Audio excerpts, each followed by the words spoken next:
Welcome to February 2022. My name is Joe Larsen. I am your local Jacksonville and St. Augustine real estate agent. Man, I'm excited to be with you guys. Thank you so much for being with me today. What a great year so far. We've got a lot of professional and personal goals, and we're just rocking and rolling. Personally, I've already got a 5K and a 10K under my belt. I've got a 15K coming up here in March with the Gate River Run. I hope to make top 10%, right? And so I hope to see you guys out there. But give me a comment. Let me know what you guys got going on. I would love to hear from you. But you didn't come to hear about me and what I've got going on. You clicked on the video to learn a little bit more about how you can sell your house on your own without using a real estate professional. So without further ado, let's get started with that video.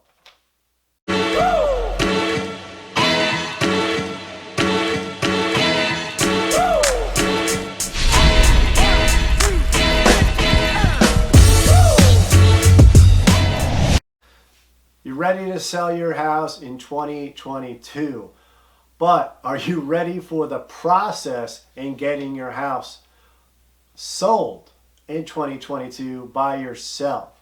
Now, mind you, this is how I make my money. This is how I support my family. I am a real estate agent. I have helped a ton of people buy and sell and invest in real estate, right? But today I'm going to talk to you about how to sell your property on your own without using a real estate agent. Now, statistically speaking, when you hire a professional, you're going to make more money on your property. The market is very healthy. We have low inventory. We don't have a whole lot of sellers on the market, but we've got a lot of buyers that are coming from out of state that are moving to Florida for whatever reason. I don't care if it's the pandemic, the political climate, it's Florida, right? A lot of people are working from home. They just want to update and move to a better state with more favorable weather. Whatever the case may be, it does not matter whether you agree or disagree or whatever about what I say. Leave it in the comments section and I'll be happy to respond about why you're moving. But we're going to talk about how to sell your house. And so one of the first things, yes, it's not rocket science, but there's value that real estate professionals bring to the table. It takes years of experience, transactions, doing a ton of transactions. Every transaction is not the same. And so there's nuances, there's things that happen behind the scenes that you may not know or you may not realize, right? It's no different than if you were to hire a CPA to do your taxes, or if you were to hire a if you were to hire an attorney to represent you in a civil lawsuit or whatever the case may be, or you go hire a doctor. Real estate is not rocket science, but it can either cost or make you tens of thousands of dollars when working with the right person. So consider that before you sell your house on your own. Now, without further ado, let's get into the video. So you've decided to sell your house in 2022, and you got to decide if you want to sell it at a wholesale value or if you want to sell it at a retail value. I'm telling you right now, 99.9% of the sellers that I end up working with, they want to reset the market. Well, if you're going to do that, you need to get your house up to what the market demands. And what does that mean? Well, just do yourself a favor one day, one weekend, before you put your house on the market, and go walk into a new construction property. What does it look like? Take notes. Take copious and mental notes, right? That house is decluttered. It's brand new. It's got all the latest and greatest updates and features. It's up to code, right? Does your house have a well representation of what a model home shows and looks like, right? Of course, you've got to price accordingly to conform to the market in your community, and I'll get through that here in just a moment. But one of the first things you need to decide is Am I just going to sell my house as is in its current state, or am I looking to get maximum value for my property? So let's just assume that you're going to get maximum value. Well, how do you do that? Great question. You've got to make sure that your house looks spick and span. You've got to fix it up. You know that list of chores that your wife gave you or that you've been neglecting for years, like caulking the windows and putting down new mulch, or fixing that patch of sod in the yard, cutting down these trees or these branches to raise them up to make the house look better. You've got to do all of these things, which gets me to my first point. You've got to have great curb appeal. First impression is a lasting impression. You've got to make sure that your house looks good from the get-go, because that's how you're going to maximize traffic in your door, right? So get great curb appeal. Put down the sod, plant some flowers, do what you got to do to get the house looking really, really nicely. If you want to get a landscape architect to come out, pay a couple of $100. It's $100 worth doing, because it's going to pay dividends in the end. You also want to get the house not only looking great on the outside, but you want it looking good on the inside as well. So if you need to freshly paint the inside and or outside, by the way, then that's worth the investment. Because what happens is if you neglect to do some of these things, you're only giving the buyer a negotiating tool down the road. But they're going to say, and I promise you, nobody's realistic. They're going to say, a buyer's going to walk in and going to say, well, I've got to paint the inside of the house, I've got to paint the outside. It's going to cost me somewhere between $5,000 and $10,000 of my time. And nobody just wants to go through that process. It's a hassle. It's an inconvenience. I promise you, do these things up front. It's going to pay dividends in the back. So curb appeal, and get your chores done inside the house as well. So whether it be fresh carpet, fresh paint, maybe upgrading your countertops, decluttering your house. Make the house look showroom ready, just like a model home. All right, and that is step number 1. Your house is ready to go. It's looking spick and span. Now you just need to figure out, how much is my house worth? I promise you this, when everybody goes to sell their house, they want the highest price per square foot. They want to reset the market, because everybody thinks that they have the best house in the neighborhood, right? And rightfully so. You know your house better than anybody. You've taken care of it. You've lived in it. You've breathed it. You've touched it. You've smelt it, right? Whatever the case may be, the fact of the matter is that your house is worth whatever somebody's willing to pay for it. So let's make sure that we get the pricing correct the first time, because if you don't price it right accordingly, you're going to end up sitting on the market. So I would consider this: have a couple of real estate agents out to provide you a market analysis for your home. They're going to go through all of the actives, the under contracts, the solds.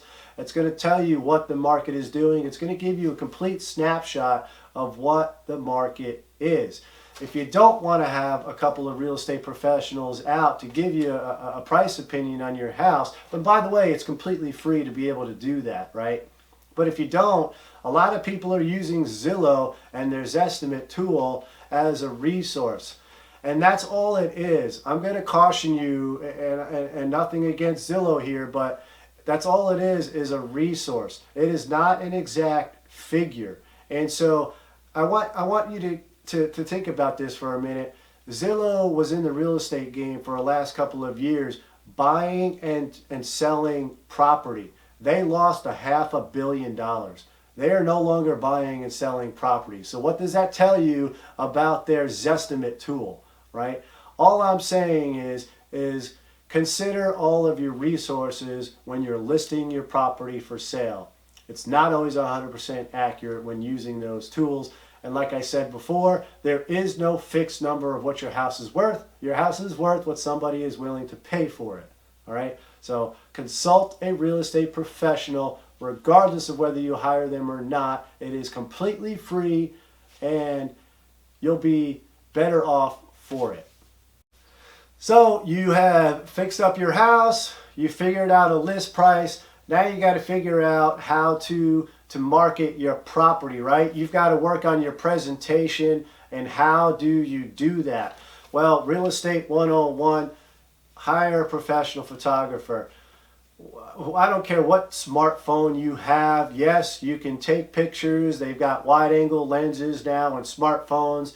You can take pictures with your smartphone and then post it somewhere and likely probably sell your house. However, again, if you're trying to achieve maximum value for your property, just spend a couple $100 for using a professional photographer.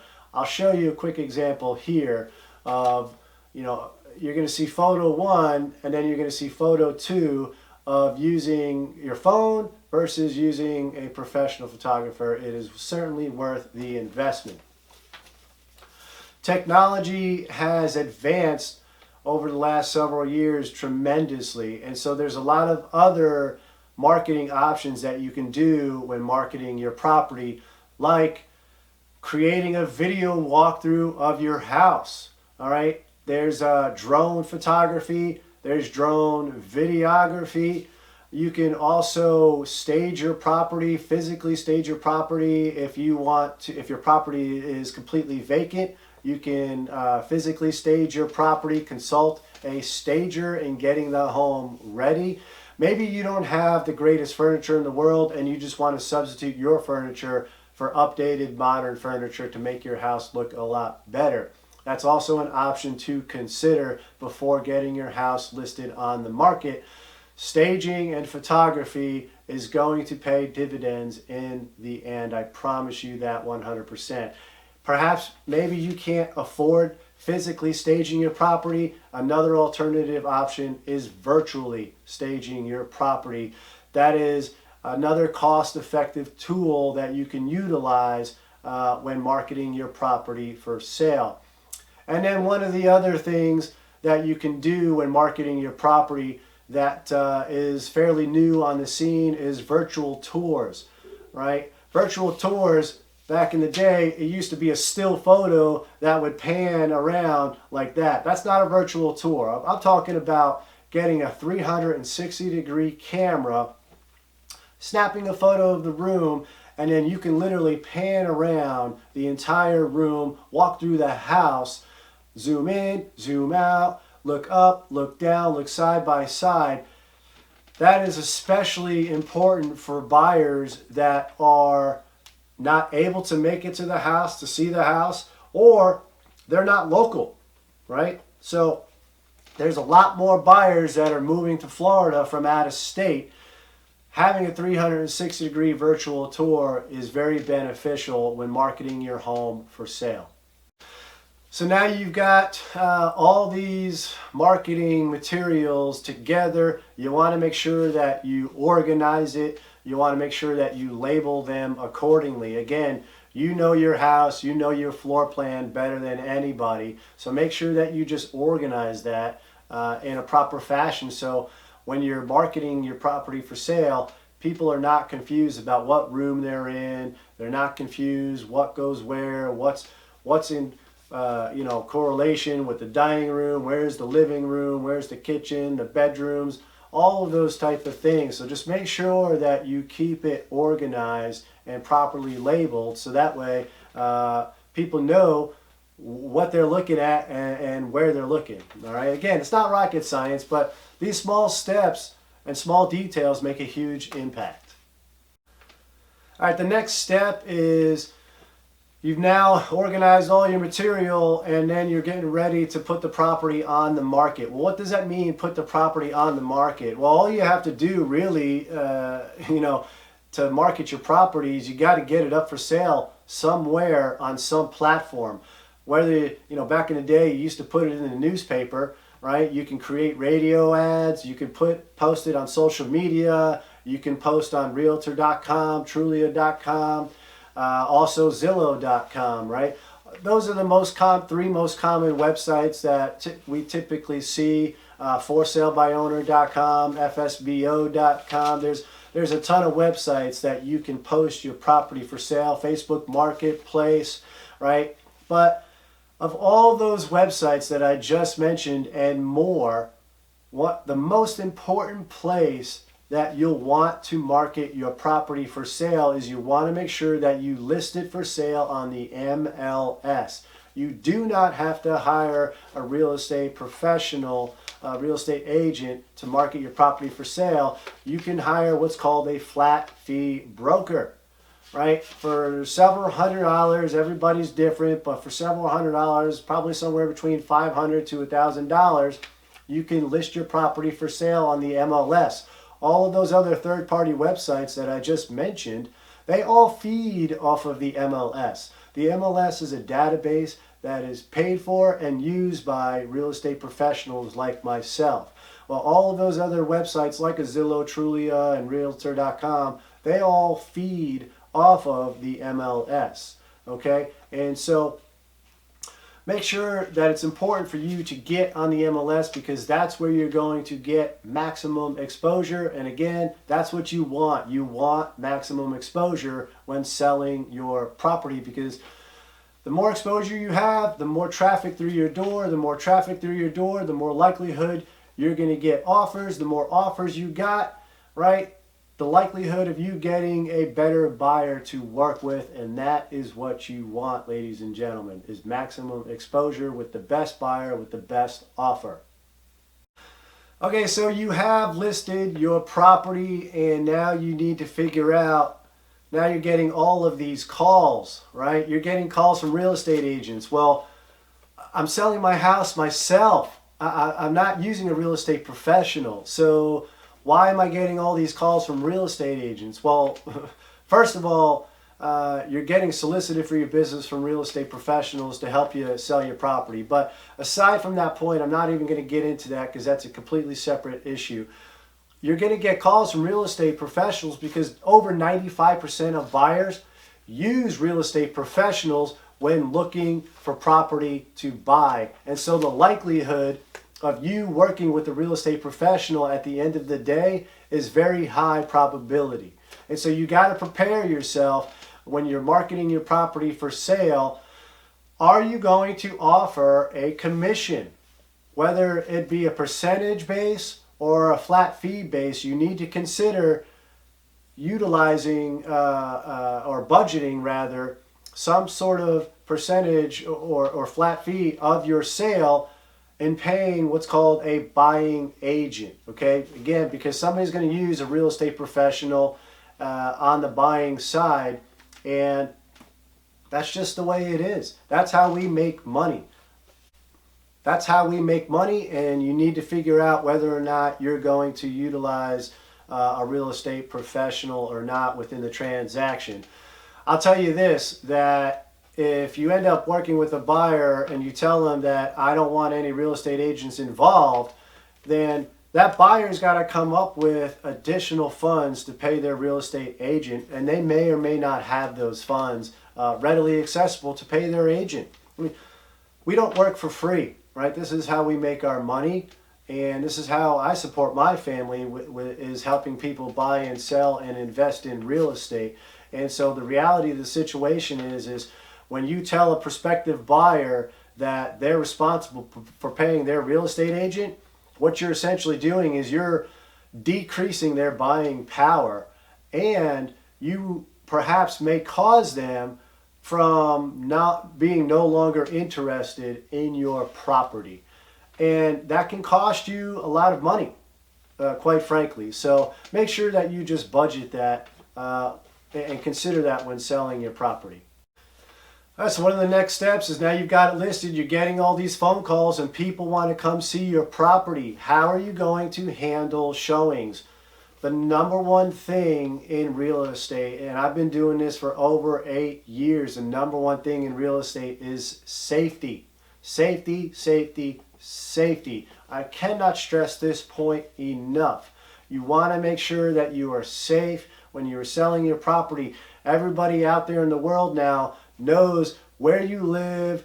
They can see what's in your house, right? So you want to make sure, first and foremost, you want to make sure you stow away all personal and sentimental items, guns, prescriptions, money, jewelry, things of value, right? Take down your pictures, your personal pictures, right? We just live in this day and age. You can never be too safe. And so I cannot stress that point enough. How are you going to handle showings? You're already working a full-time job. You got kids, you got pets, you're working at the office, you're working from home, whatever the circumstances are, how are you handling these private showings? Are you doing private showings? Are you allowing overlapping showings? Because I can tell you right now that people want to walk through your house, they want a private showing. And you've got to allot them 15, 30 minutes, sometimes even 45 minutes or even an hour, right? Because most of the time people are going to look at a house. They're not just going to look at one house. They're going to look at 2, 3, 4, 5 at a time. And when I go schedule property for my buyers, I typically allot an hour slot in between, because let's say it's from 3 to 4 p.m. We may not get there till 3:15 because of traffic. And then my buyer wants to walk through the entire property for 30 minutes. So you got to make sure that you account for that time.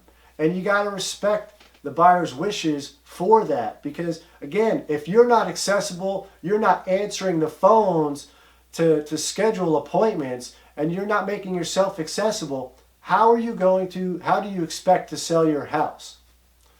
That's just the nature of the beast. Additionally, so when you're doing these showings, you want to make sure that you're making proper accommodations. Again, I mentioned kids, I mentioned pets, making sure that all these things are protected and stowed away out of plain sight, like your money, prescriptions, and guns, and etc.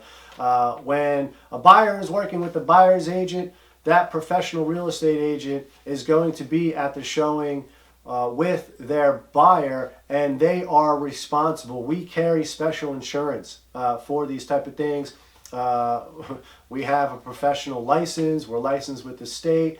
We're insured with the state. So we carry these things for these exact reasons. How are you protecting yourself?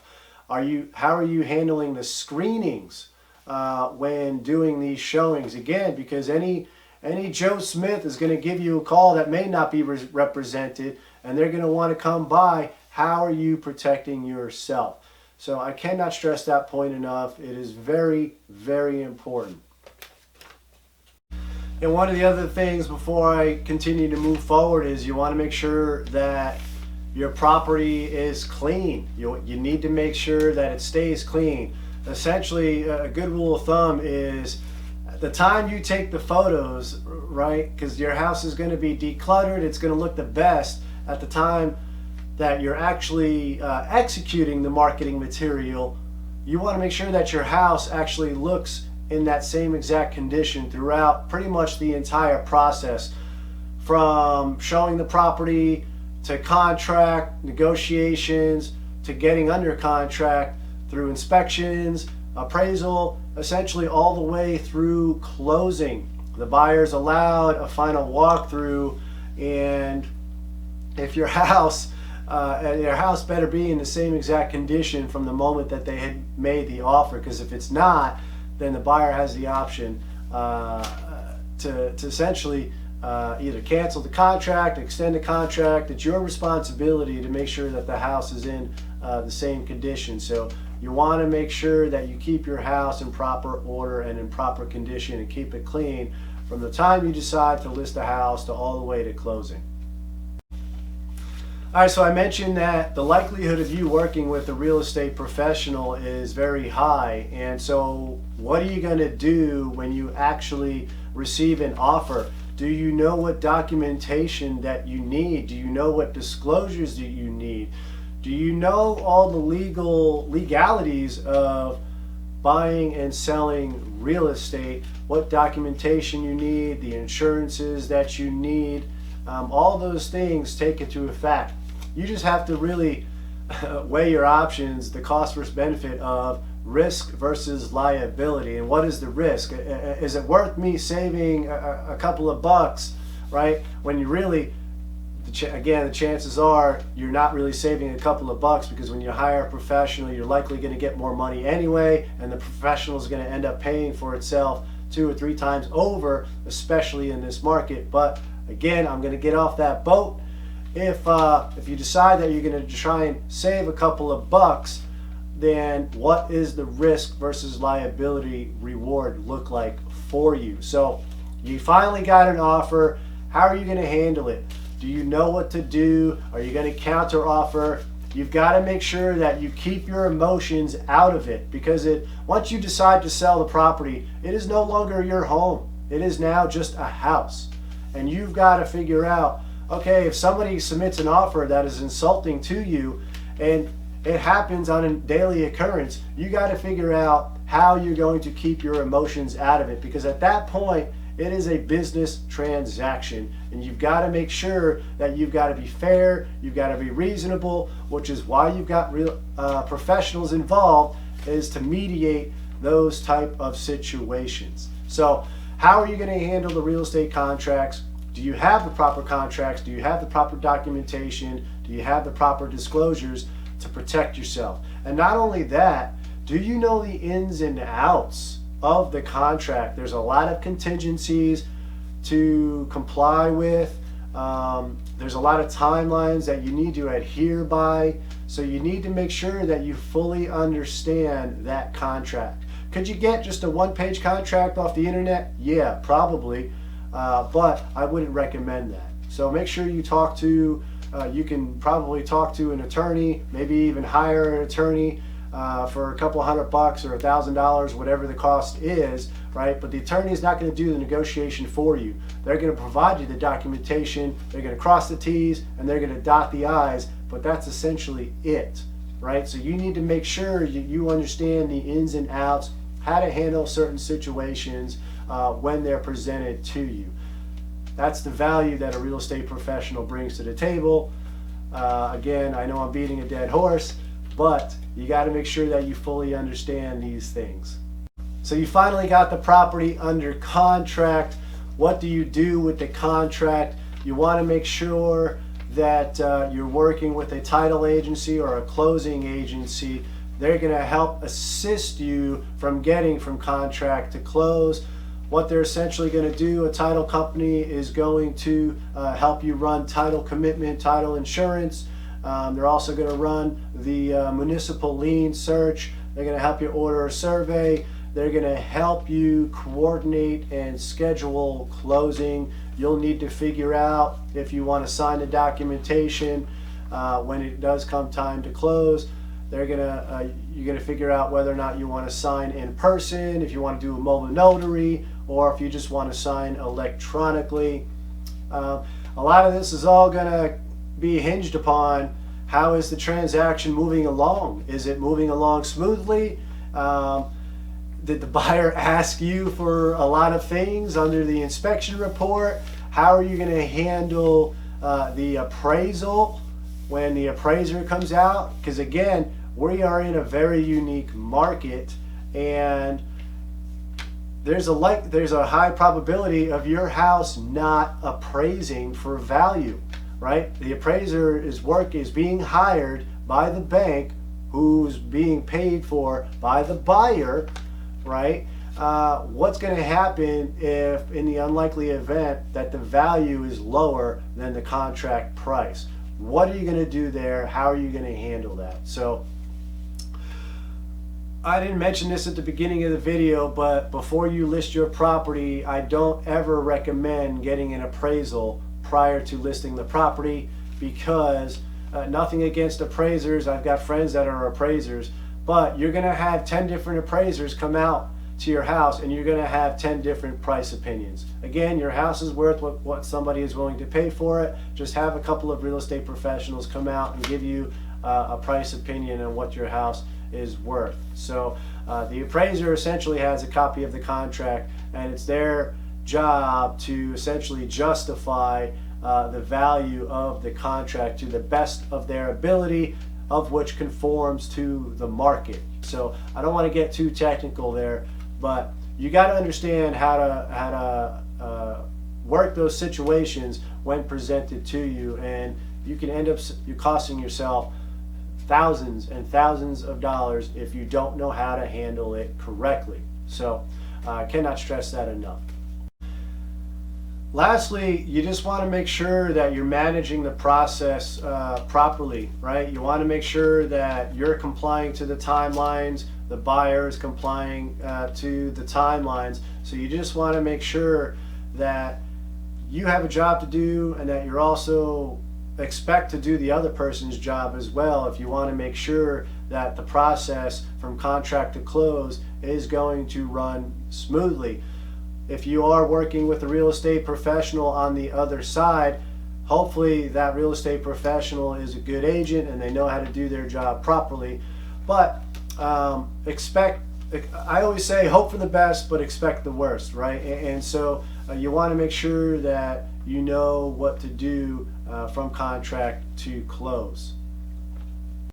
That being said, it is a lot of work in getting your house ready, to getting it marked, to getting it for presentation, to getting it listed, to showing the property, to getting offers, negotiating the offers, getting the property under contract, understanding the contract, and understanding that process from contract to close. What are you going to do if the property doesn't go under contract right away? What are you going to do if the contract gets canceled, right? So there's a lot that is involved within this process. Again, like I said, it is not rocket science, but understanding these on how to handle these situations is very important, and that's the value when working with a real estate professional. If this process doesn't seem too overwhelming for you, give it a shot, right? I would certainly recommend giving it a shot for at least a week or 2 or 3, and if it doesn't work out, then I would consider alternative options. But in the meantime, I appreciate you guys watching my video. I'll try and put out more content on a weekly basis. You guys can catch me out on the next video. If you have any questions, comments, whether you agree, disagree, leave me a comment. Do me a favor, like and subscribe. You can hit me up anytime on my cell phone, or call me or text me or shoot me an email anytime. Thank you very much for watching, and we'll see you guys next time.